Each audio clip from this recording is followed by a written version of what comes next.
and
And now for something completely different.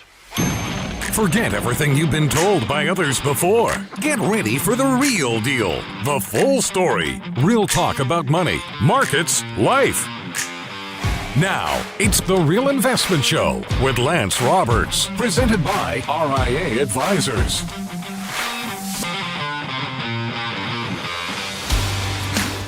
And welcome to the show this morning. Of course, it's Monday, as this is the last full trading week before Thanksgiving. So next week will be a light trading week. Markets are going to close next week for Thanksgiving, be open half a day on Friday. So you only have 3 trading days next week. So again, a lot of action this week. We've also got NVIDIA reporting earnings this week as well. That's the really kind of the last big mega cap stock that we've got out there.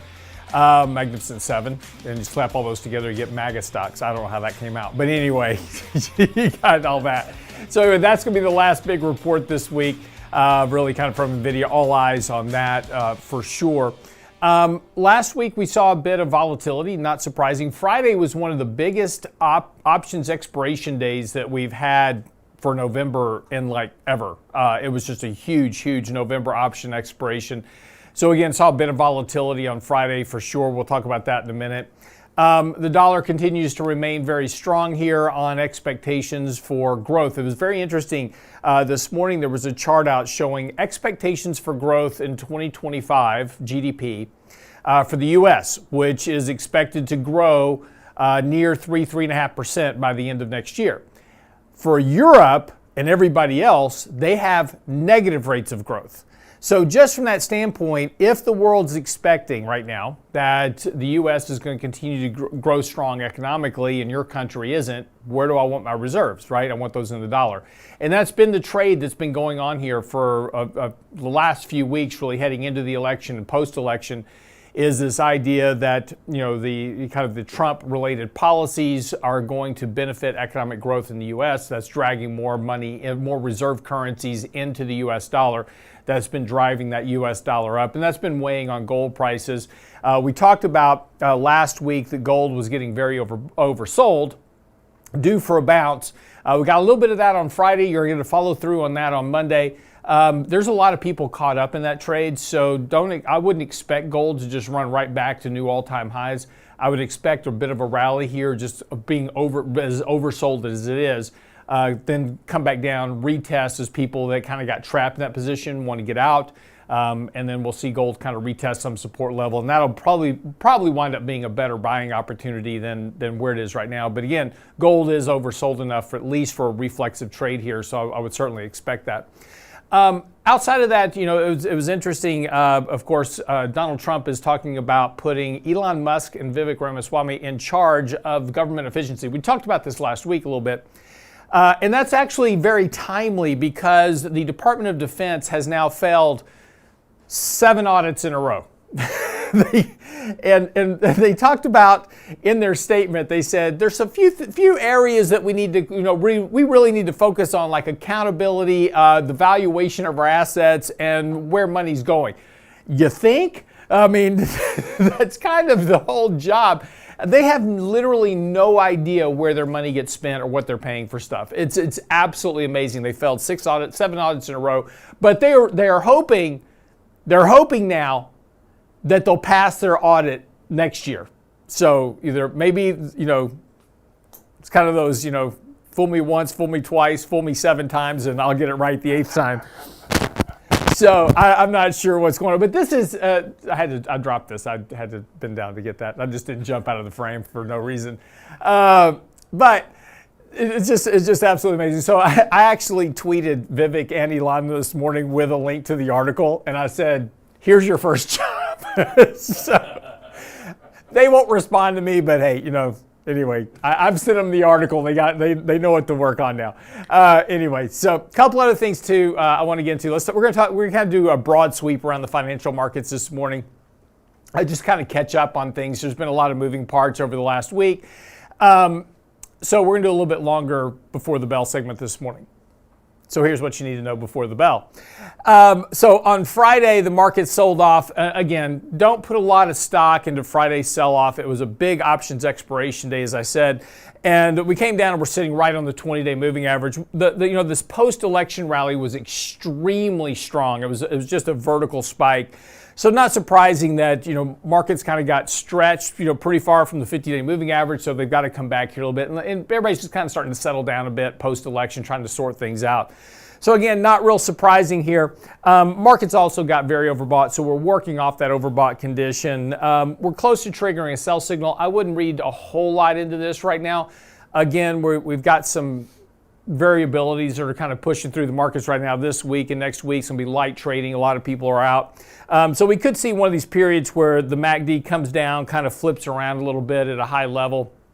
And the market post-Thanksgiving tends to rally into the first week or so of December, and then you get mutual fund distribution. So again, I would expect a lot more of this this choppy trending action going into the end of the year. Now, once we get into 2025, it's a little bit different story. So, but again, for right now, the trend is probably positive, at least for the next month or so. Again, a lot of buybacks, performance chasing, window dressing, all these type of things going on. They'll probably provide a bit of support here. But again, as is always the case, we have to remain a little bit cognizant of the risk. It doesn't mean that just because normally that's what happens, that's going to happen every single time. There are certainly things that can come up that can certainly weigh on stocks as well. But at least for right now, the trend looks positive into the end of the year. Where we finish will be a little bit of a different story. Looking over at bonds, of course, interest rates have been kind of all over the place lately. We saw, and particularly over the last really kind of 2 weeks, interest rates have just been bouncing up and down and very much in a pretty tight channel here. But we had this big move running into the election. A lot of that was hedging for the election, not knowing what was going to happen. So we saw a good bit of that, but interest rates are extremely overbought here on multiple levels, and bond traders are very, very short. We've got one of the biggest short positions on bonds right now, at least in the futures market, that we've seen in a while. That's typically a good setup for a yield reversal. So you're going to see a bit of potentially here bond prices move up as yields come down. Again, into the end of the year, that would not be surprising. Now, again, there's a lot of sorting out of what's going to do. And again, in the short term, and I talked about this on Saturday when I was talking with Adam Taggart, which is if you're long bonds and you're staying up all night worrying about what rates are going to do, sell your bonds, right? I mean, there's no reason to hold an asset that's keeping you up every night, all night long. Yields long-term reflect economic growth, inflation, wages. We've done that research a billion times, and we just did an article on Friday, if you haven't read it, about Paul Tudor Jones, talking about exactly the same thing. in the short term, all that drives interest rates are technicals and short positioning by bond traders and hedging by hedge funds, etc. Long term, it's economics. So again, you gotta get your thesis on what you think about bonds are going to do over the next year, 2 years, 3 years, 5 years, because of what those drivers are going to be and where you think they're going to be. And if you can't make the case to own bonds, don't own bonds, right? I mean, just that's personally up to you. Outside of that, though, jumping over to Bitcoin, which has been really, really interesting lately. Bitcoin's just had, again, huge spike here as well. Again, this is all that risk on post-election trade. We, just right after the election, Bitcoin took off on expectations that hopefully there'll be some better regulation for Bitcoin coming. We saw the Bitcoin-related stocks, just blast higher. Bitcoin is exceedingly overbought and very deviated from long-term means. So you're going to get a correction here at some point, whatever drives it, who knows. But you are going to get a correction probably back towards 70, 75,000, somewhere in there. And that's going to give you a better entry point to add a position if you want. It's just technically, you've got the MACD extremely stretched. And the last time that you had such a stretched MACD and overbought condition, Bitcoin just went really nowhere for quite a long time and consolidated a lot of that move. So we may be moving into one of those situations as well. So again, just whether it's it's gold or whether it's Bitcoin or whether it's stocks or bonds, remember technicals are what drive prices in the short term. That's all that matters in the short term, is just near-term price action. Long term, if you're a long-term investor, that's all about fundamentals. So you have to make your fundamental case, whatever that is, one way or the other.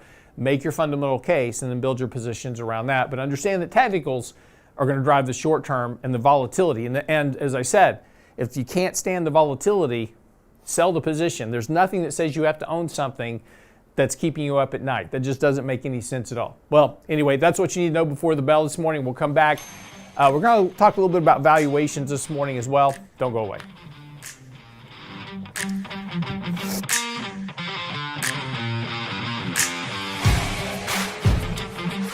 Get daily investment news you can use, delivered at the speed of the internet at realinvestmentadvice.com. The Real Investment Show YouTube page has all of our videos ready for your easy access. From 3 minutes on markets and money to each day's radio shows like Technically Speaking Tuesday, Financial Fitness Friday, and the latest analysis from Lance Roberts and Michael Leibowitz. Subscribe and bookmark our YouTube channel for The Real Investment Show, or just click on the show links at realinvestmentadvice.com. When it comes to wealth management, most people think of stocks and bonds, but it's like enjoying one layer in a 7-layer cake. At RIA Advisors, we want to make sure you get your cake and eat it too. Social Security, Medicare, creating a tax-friendly retirement paycheck. Perhaps you're saving for college. How about life insurance, guaranteed income solutions, all along with comprehensive planning? At RIA, a holistic approach to your money is our priority. Call us today, 855-RIA-PLAN, or find us online at realinvestmentadvice.com. realinvestmentadvice.com. The Real Investment Show. Small businesses are discovering that attracting and retaining top talent come down to more than just salary. In today's highly competitive job market, compensation is more than just wages. Hi, I'm Tom Allen, RIA Advisors Retirement Plan Consultant. Healthcare and retirement plans can make the difference in hiring and retaining the best employees. We can show you how to build an affordable, effective employment package that delivers true value for your workers and your business. Call me toll-free at 855-RIA-PLAN or online at realinvestmentadvice.com. Medicare open enrollment is underway. If you need Medicare insurance coverage, RIA Advisors can help. Understanding Medicare choices, enrollment deadlines, and costs are essential to your overall standard of living in retirement. The wrong choices can cost you thousands in lost benefits and penalties. Make sense of Medicare's alphabet soup with RIA Advisors online resources and one-on-one partners to help secure the healthcare insurance choice that's right for your lifestyle and budget. Click on the insurance tab at realinvestmentadvice.com today. realinvestmentadvice.com. You're listening to The Real Investment Show.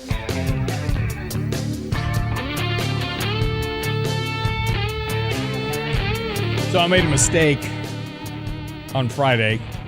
My son, who's at Texas A&M, had a kind of a he's part of an organization called the ABB, and they had a kind of a parents' weekend for their organization, and it's a business organization that he's in, and And so we went up Friday night for kind of the mingle, the get together and stuff. And so we left about 4 o'clock on Friday, and the event didn't start till about 7:30.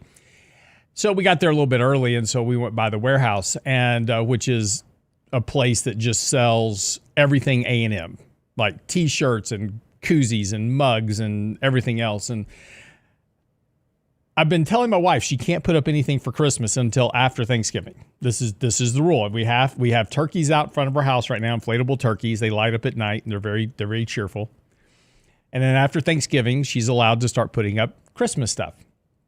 And so we went to the warehouse, and while we're at the warehouse, she has a fetish for, fetish is the wrong word. She has, it's not the correct word that I want to use. She has I'm trying to think of the word. She has this fixation. Thank you. That's a much better word, on nutcrackers, because she's mostly a ball buster, but she loves nutcrackers, and like when my kids were growing up, every year she took the kids to go see the Nutcracker, and it was a whole family thing. And anyway, but she has a whole collection of nutcrackers that she puts out every year for Christmas. And so we're at the warehouse shopping around, and she finds a Texas A&M Aggie nutcracker, which I now have on our counter at home. So somehow she magically sneaked this into the house, and it's on the counter already. And I told her, I said, no Christmas decorations for Thanksgiving, but we have an Aggie nutcracker on our counter. Is that the Aggie equivalent of an elf on the shelf? Now it's nutcracker on the shelf? Well, no, they actually had elves on the shelf. I'm sure they did. That were Aggie in maroon. Dress. Yeah, of course.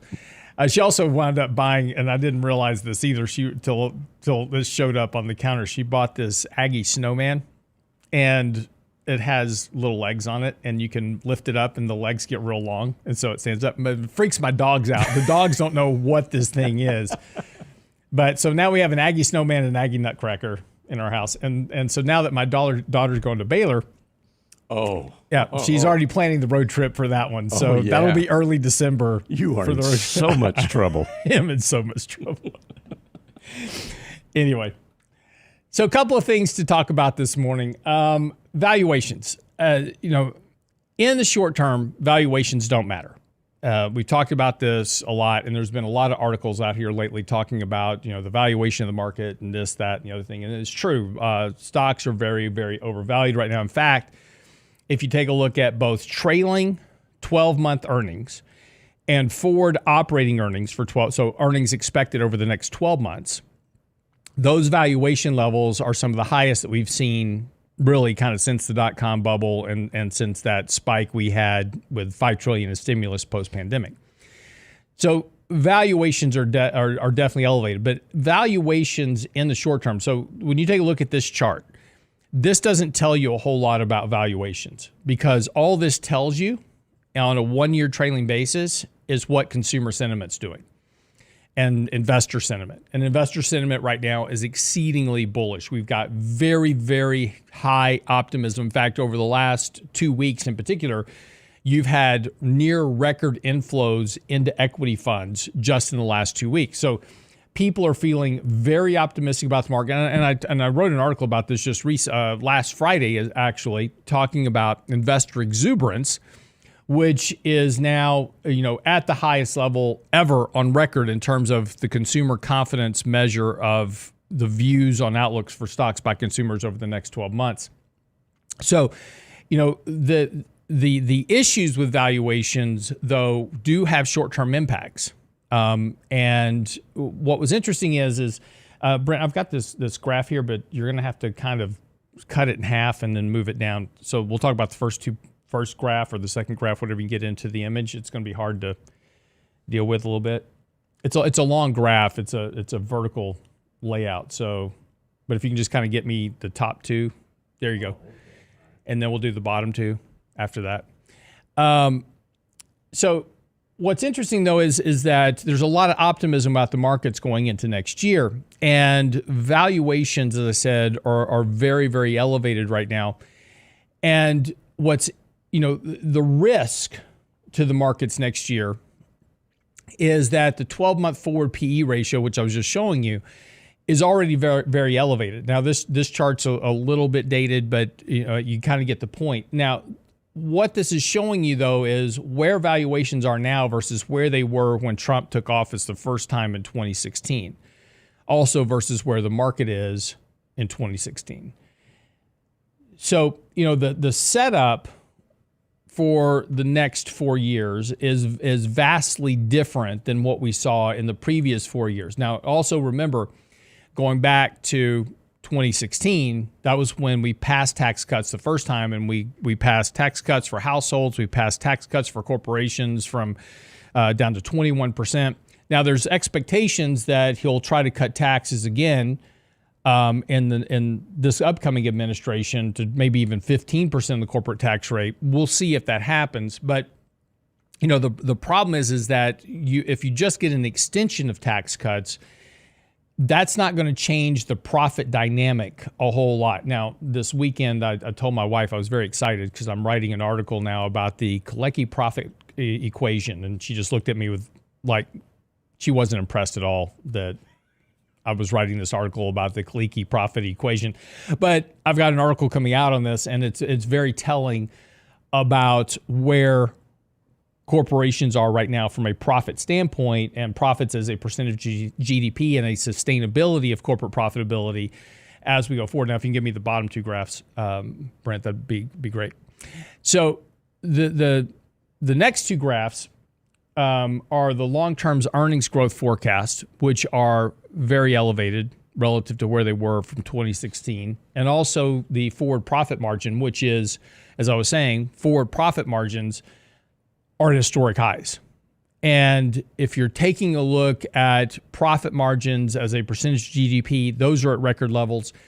And profits, remember, are a function of economic activity. So corporations have benefited from the last few years in particular because they were able to pass on. We had all this stimulus money that we gave people. We had all this government spending, deficit spending, which all leads to economic growth. And in fact, corporate profit margins are a direct reflection of investments by companies, the dividends, less household and government savings.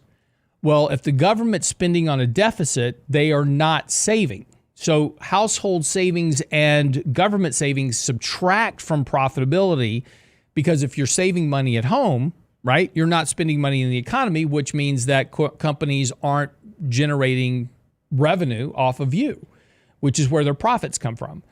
So if companies are saving, and if the government is saving money, that's actually bad for economic growth because that's money that's not getting spent in the economy. Well, the reason economic growth has been exploding over the last couple of years is because there's been no savings whatsoever. All the stimulus money got spent. The government's been spending on a deficit. So anything that reverses that dynamic is going to impede corporate profit margins.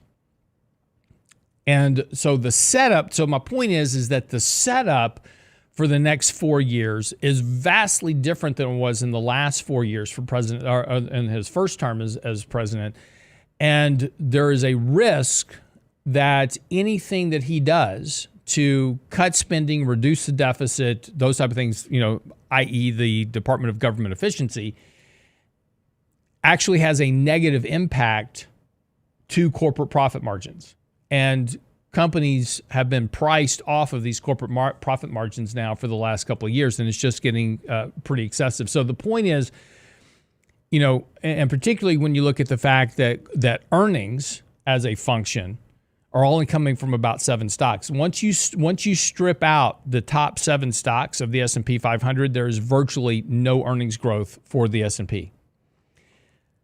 So this all kind of lays out for a bit of turbulence in the markets next year. Again, between now and the end of the year, it's all about psychology, positioning, stock buybacks, those type of things. Once we get into next year, we've had 2 years in a row of 20% plus returns in the markets. I would not expect that going into next year. And that doesn't mean markets are going to crash.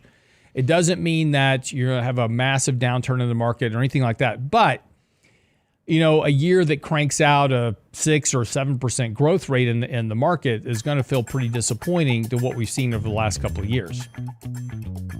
So just, the things that we have to think about going forward over the next year or 2 or 3 is just we have this extraction of capital coming out of the markets because of no new government spending. And any type of regulatory action that reduces spending or saves money for the government or for households is a negative for corporate profit margins. All right, quick break. We'll come back. Got some other topics to get into this morning. Don't go away.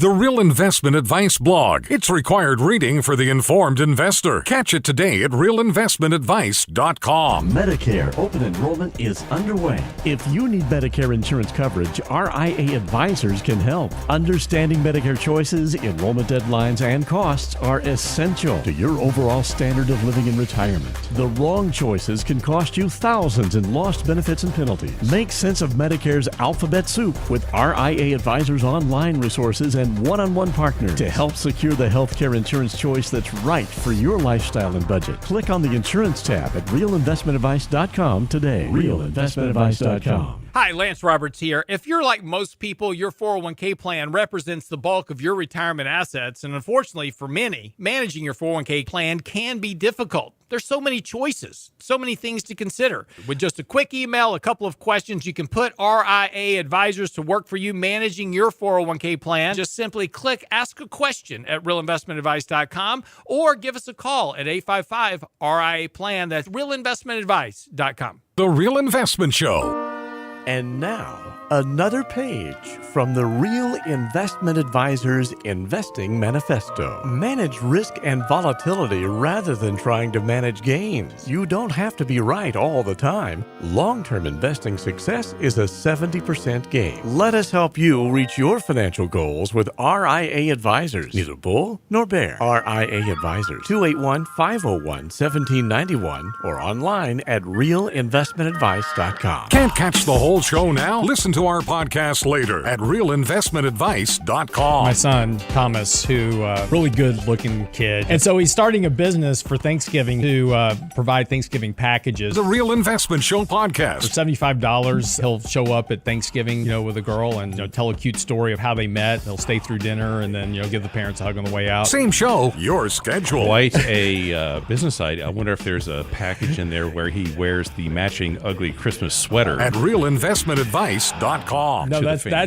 too. that's the Christmas package. That's the Christmas That's deal. coming up. Okay, So got it. yeah. When it comes to wealth management, most people think of stocks and bonds, but it's like enjoying one layer in a 7-layer cake. At RIA Advisors, we want to make sure you get your cake and eat it too. Social Security, Medicare, creating a tax-friendly retirement paycheck. Perhaps you're saving for college. How about life insurance, guaranteed income solutions, all along with comprehensive planning? At RIA, a holistic approach to your money is our priority. Call us today, 855-RIA-PLAN, or find us online at realinvestmentadvice.com. Realinvestmentadvice.com. Health and financial security touches everyone within your organization. Offering benefits for all doesn't need to be complicated. Hi, I'm Tom Allen, Senior Benefits Consultant at RIA Advisors. RIA Benefits provides independent expertise to find solutions that speak to the mission of your business, the culture you want to establish, and the budget you are able to work within. Book a free consultation with me at realinvestmentadvice.com/retirement, and we'll find a solution that takes care of your most important asset, your people. realinvestmentadvice.com/retirement, realinvestmentadvice.com. The Real Investment Show YouTube channel has all our videos ready for your easy access, like Technically Speaking Tuesday, Financial Fitness Friday,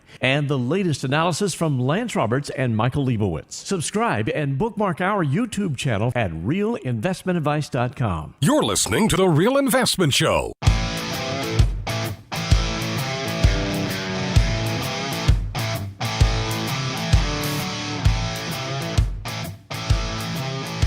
And welcome back to the show this morning. Then just talk a little bit about markets and valuations. And again, the view going forward, everybody's very optimistic right now. Post-election, markets are very optimistic. Analysts are very optimistic. Allocators are very optimistic. If you take a look at professional investors, their sentiment right now, their positioning is at some of the highest levels we've seen in several years. So everybody's kind of all in stocks right now based on the outlook for the new administration and potentially deregulation, lower tax rates, those type of things. All good stuff. And there's nothing wrong with that. My only point is that the setup for the markets is very different than it was in 2016 because we have a very elevated market going into this cycle versus what we had back in 2016. So again, it's one of those things you just keep in mind. Lots of exuberance. In fact, there's a comment in the chat talking about, Bitcoin could hit 100,000 before we get to the end of the year. That's very possible, right? I mean, it doesn't take much to go from 90,000 to 100,000. It's kind of like a stock. If a stock hits $90, it almost always goes to 100. It's just kind of a psychological drag. It's a big round number. And so once the stock gets to $91, $92, $93 a share, that psychology of that $100 mark just kind of drags the stock up to 100 more often than not. It's just kind of the way the markets work. Same thing for Bitcoin. I mean, you're now at 90,000, so getting to 100,000 is kind of that big psychological mark. A lot of people want to get it there. Bitcoin doesn't trade a whole lot. Bitcoin, there's a lot of people that just hold Bitcoin. They don't trade it. I'm one of those people. Just hold it. I don't buy it and sell it and move it around a lot. So there's actually a pretty thin float of people that can actually buy Bitcoin. So that's why Bitcoin volatility is so high, because there's a big chunk of these people just sitting on Bitcoin. They're not trading it. So what little bit trades moves the price a whole lot. It's kind of like if you think about a neighborhood with a bunch of houses on it and nobody ever sells their house except one guy. Well, when he sells his house, he sets the price for the whole neighborhood, even though nobody else is selling anything. And that's the way it works when you have a kind of a thinly traded asset. And that's what's kind of going on with Bitcoin. So again, yeah, absolutely. You could certainly see Bitcoin to 100,000 before the end of the year. Just, it's just had it, as I said this morning in the kind of the before the bell commentary, it's just very, very overbought right now. Doesn't mean it can't get more overbought. It's just gone bonkers over the course of the last couple of weeks. And the one thing that about Bitcoin, or should have at least learned by now, Bitcoin is very volatile. And, it can go up 10, 15, 20%, and it can go down 10, 15, 20% in a day, right? That's not uncommon for Bitcoin. So, which also kind of brings us to another question I had in the comments, which was, are we going to add Bitcoin to our portfolios? We have a model portfolio that has cryptocurrencies in it, but we won't have it in the 60-40 allocation, as an example. The reason is that 60-40 allocation is a conservative built model for people needing lower risk in their portfolios to generate a set rate of return over time. And I don't want to institute a position that can move 10, 15% downward in a day. That's not the kind of volatility you want to add to that type of a portfolio. So yes, does Bitcoin have a role in a portfolio? Absolutely, as long as you measure it and model it relative to the risk you're willing to take and the volatility you're willing to withstand. And if any indication of your chats and the comments are about that, is that I just have to look at your previous comments about bond prices and, oh my gosh, yields have gone up, bond prices go down. Oh my gosh, what am I going to do? You can't stand that volatility, but then you want to add Bitcoin to your portfolio because it's going up. So just think about your own psychology before you go off and jump off that ledge. Not saying you shouldn't, just you have to understand your psychology. And this is the biggest issue that 99% of investors have over time, is they want to chase whatever's going up, but they don't think about the consequence of when that asset price starts to come down and what they're going to do next. And more often than not, this is why the average investors buy high and sell low. It's like, oh man, Bitcoin's going up. I got to go buy Bitcoin now. And then it goes down 20% tomorrow because it can. And you're like, oh, I got to get out. And so, it's just that type of action is why people consistently underperform markets long term, is they don't measure the volatility risk that they're taking of assets they add to their portfolio. It's all fun, as my mom always says, it's all fun and games until somebody gets their eye put out, right? And every mother has said this at one point or another. But that it's the same thing in the financial markets. So just be aware, there's nothing wrong with any asset. You can own any asset you want. There's nothing wrong with any asset. But you just have to understand what what the risk is that you're adding to the portfolio and how that's going to impact you and the way that you manage your money. And, it doesn't matter whether it's private equity or whether it's gold or whether it's Bitcoin or whether it's stocks or whether it's bonds, whatever it is, they're all fine. And they all have a place. They're all tools within your portfolio. Just understand that, I get a lot of emails like, I want to go buy private equity. Great. Do you understand what's going to happen when the market dives and you want your money out and you can't get your money out because they're not liquid? And people say, I'll be fine with it. I'll just write it out. Well, I can guarantee you won't. Because when private equity locks up during a market decline, all you want to do, and you see everything else declining at the same time, and then somebody tells you can't have your money back, that is a miserable experience for most people. So you have to really understand what you're doing with your money. And again, this is why investors, investors have had a great run over the last 15 years. It's been 15 years of nirvana in the stock market. Very low volatility. Markets have cranked out 15% a year. Everybody's very spoiled by whatever you buy. It just seems to go up over time. That is going to end at some point. Now, whether it's this year or next year or 5 years from now, who knows? But at some point, that cycle is going to end, and we're going to go through another period where it's going to suck for a decade. And there's going to be a lot of volatility. It's going to be a lot of revaluation. It's going to be a lot of those things. And, this is the part you've got to survive. So, as I talked about before, I think we've got about 5 years left to make absolutely as much money as we can. And I think after that, it's going to be a tough road for a while because of valuations, because of where markets have to trade ultimately. And again, when you take a look at corporate profits at record highs, particularly as a percentage of GDP, which we've never been there before. I think I have a chart of this. Hold on real quick. Let me see if I can find this chart. Because this is here it is. When you take a look at GDP and profits, and you look at profits as a percentage of GDP, this is unsustainable over time. You cannot have corporate profitability trading at such a huge percentage of GDP. It's just that is not a sustainable level. Previous periods where you had very high levels of profits to GDP were near peaks of markets preceding into recessions. And we've had an extremely elevated period of profits well outside of what GDP growth has been because of $5 trillion in stimulus, because of checks to households, because of all these other things. And corporations have been able to pass through inflation to consumers who were willing to pay for it, and they were able to protect profits. But that will end.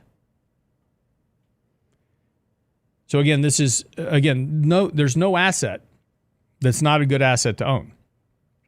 It's all about timing.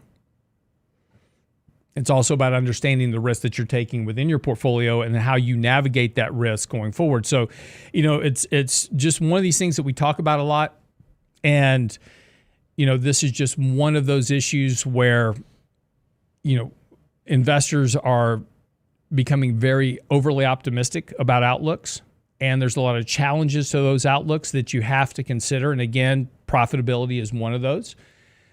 But just looking at valuations and a lot of other things that, as I was saying earlier, the Trump administration has a very tough challenge ahead of them, which is if corporate profitability has been driven by net dissaving by households and the government, And I know a lot of you are running around panicking about the debts and the deficits, but that's why you have strong economic growth, and that's why you have a rip-roaring stock market and high profitability, is because of that deficit spending. And I know a lot of you are running around like, the deficit's going to bankrupt us, right? It's not the case. But that's why your stock prices are doing so well. So if you do anything to reverse that saving rate, in other words, you get the government to start saving money, that's your risk to the markets. That's the thing you've got to be aware of. And in fact, that was one of the issues we talked about on Friday. I wrote an article on Friday talking about Paul Tudor Jones because I got just a ton of emails from people about Paul Tudor Jones and his view on bonds. He says, I won't own bonds. And so I went through his entire argument of why he won't own bonds, broke those down. And so if you haven't had a chance to read that yet, that's on the website. But that's a key ingredient to your outlook for 2025 through 2030 is what happens with government savings. All right, quick break. We'll come back, get ready to wrap up the show. Don't go away.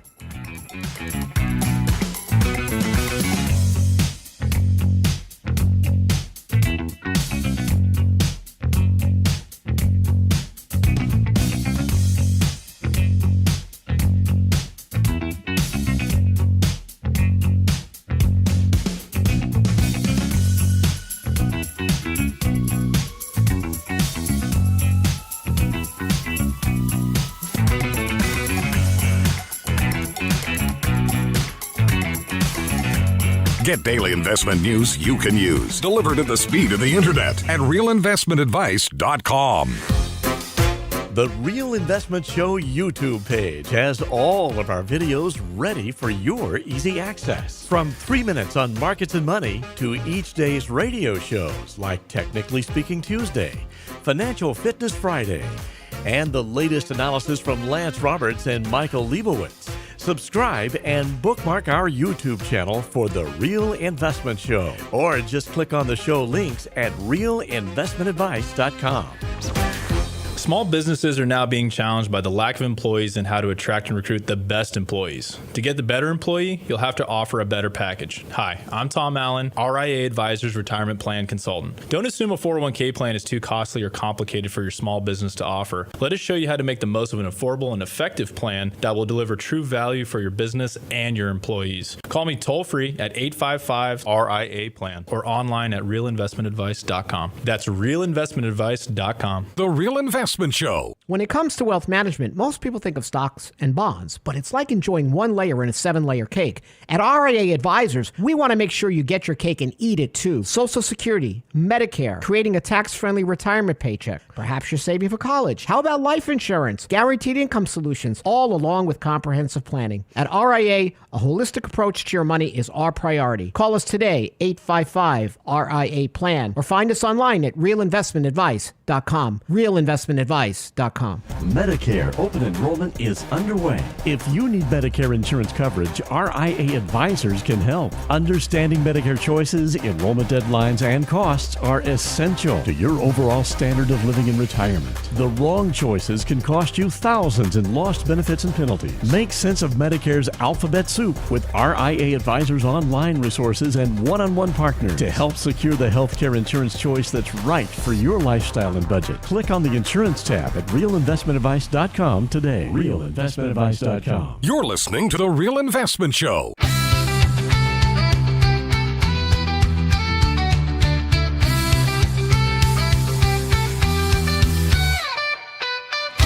And welcome back to the show this morning. So we're getting ready to just kind of wrap things up. So again, just talking about where markets are today a little bit, just, again, just from a short-term technical perspective. I don't want to confuse anybody, right? Short-term technical perspective, now to the end of the year, very bullish setup right now for all assets. Right now, everybody's very optimistic.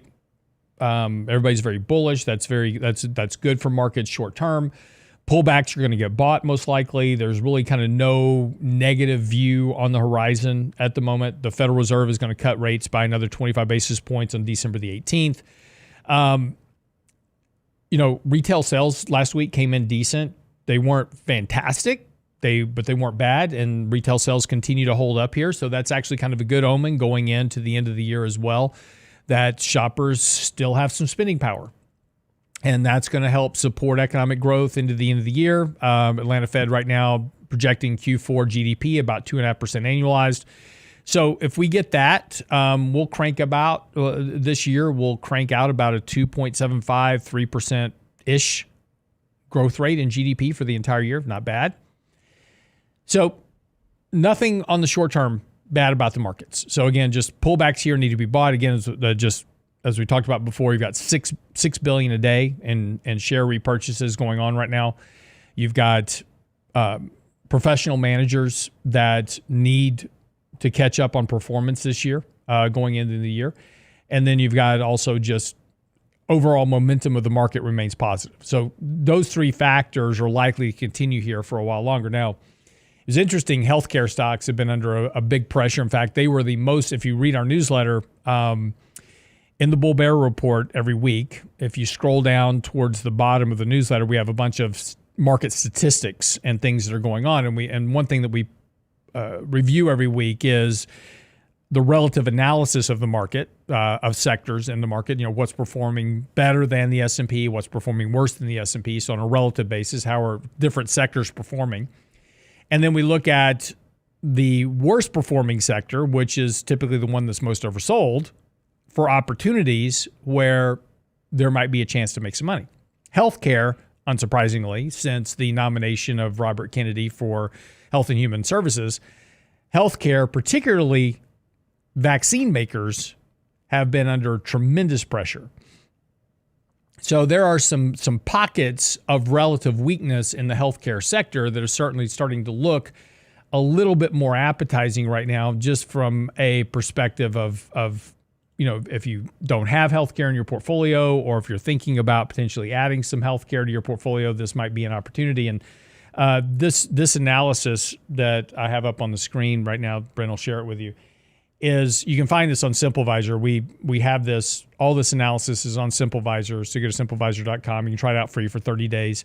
But we have all this analysis in the research section of the site. And so this shows you the top 10 holdings of the healthcare ETF.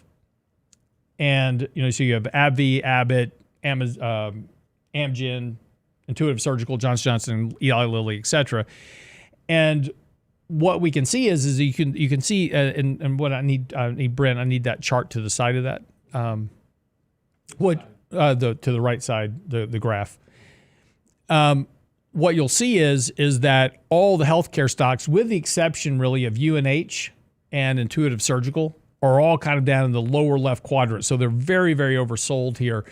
And again, you know, I would probably stay away from at the moment the vaccine makers, because that is going to be probably the first place that gets attacked by the new administration. If you take a look at excess deaths from the vaccines, if you take a look at damage that was caused by vaccines, et cetera, there's a lot of negative implications for the vaccine makers in terms of the uptake of vaccines in the future. And this is going to be one of the first areas that the administration is probably going to focus on. So I would probably stay away from vaccine makers, but other areas of healthcare, particularly insurance providers, et cetera, may be some better areas to look at. So again, and this is just analysis that we do every week, and just kind of looking for things that are really, really oversold that says, hey, you know, there might be some value here. You got to do your homework, obviously. You can't just buy stuff willy-nilly. But, you know, these are the type of things you want to start looking for to help navigate better in the future. You know, buying stuff that's really overbought is fine as long as it keeps going up.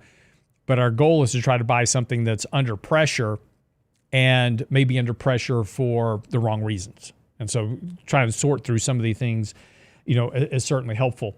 You know, one of the other pieces of information that we cover every week in the newsletter is our risk reward table.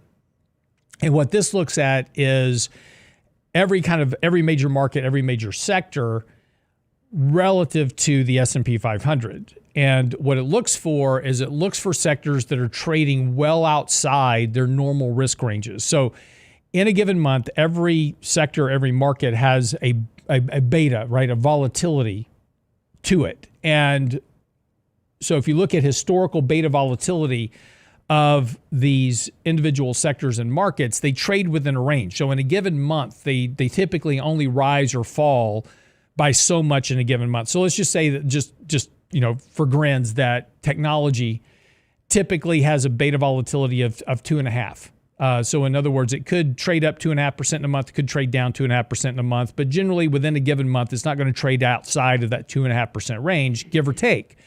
So if you're above that risk range, probably it's really overbought, and you probably want to be a little bit cautious about chasing it, maybe take profits, those type of things. If it's really oversold, in other words, it's outside of that 2.5% risk range on the downside, maybe an opportunity to buy something. So right now, if you take a look at the market itself, is outside of its normal beta volatility, and that this is a Friday, so again, it hasn't factored in completely the pullback yet. That'll be by next Friday.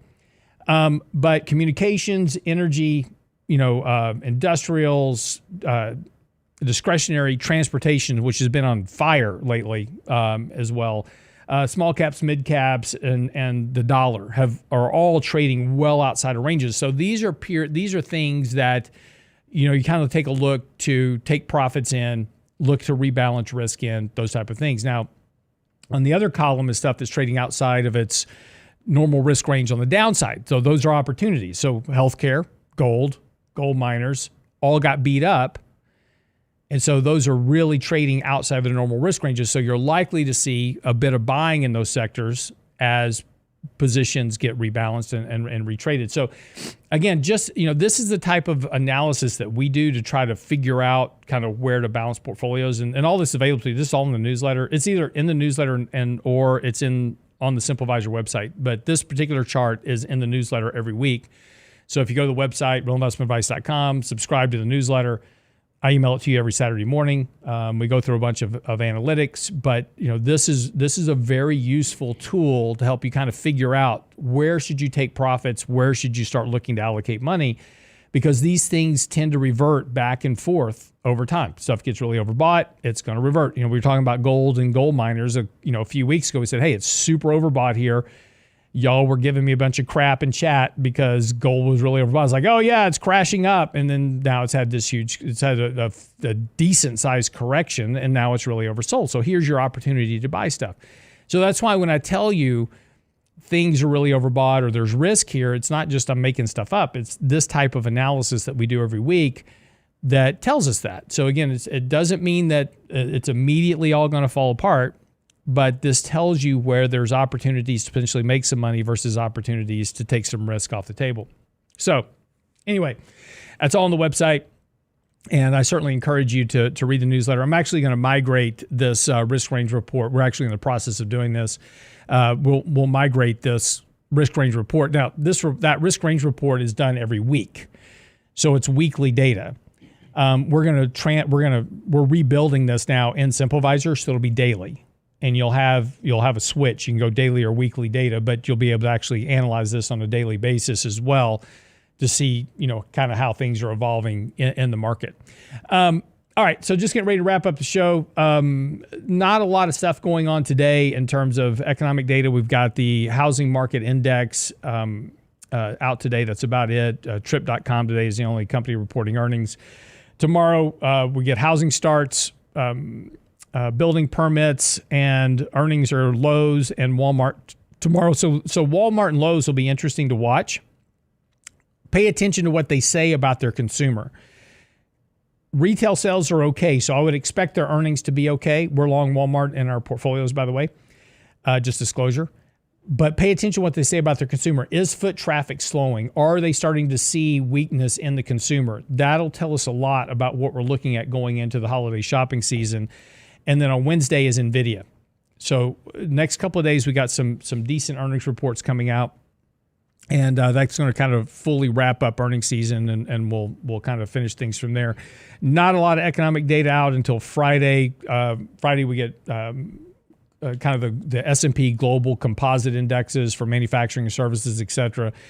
But again, this is just that data doesn't really jive with what the market pays attention to the most, which is ISM services and manufacturing. those are the ones that most of the major players are paying attention to versus S&P. But S&P does give you kind of some glimpse at whether manufacturing or services are improving on a global basis, and that's the difference. ISM is domestic and S&P is global. But the rest of the world is certainly struggling versus the U.S., and that's where that difference kind of comes in. All right, that wraps up the show for today. Have a great day. We'll be back here tomorrow with John Penn in the morning, and we'll figure out what happens with the markets today. See you then.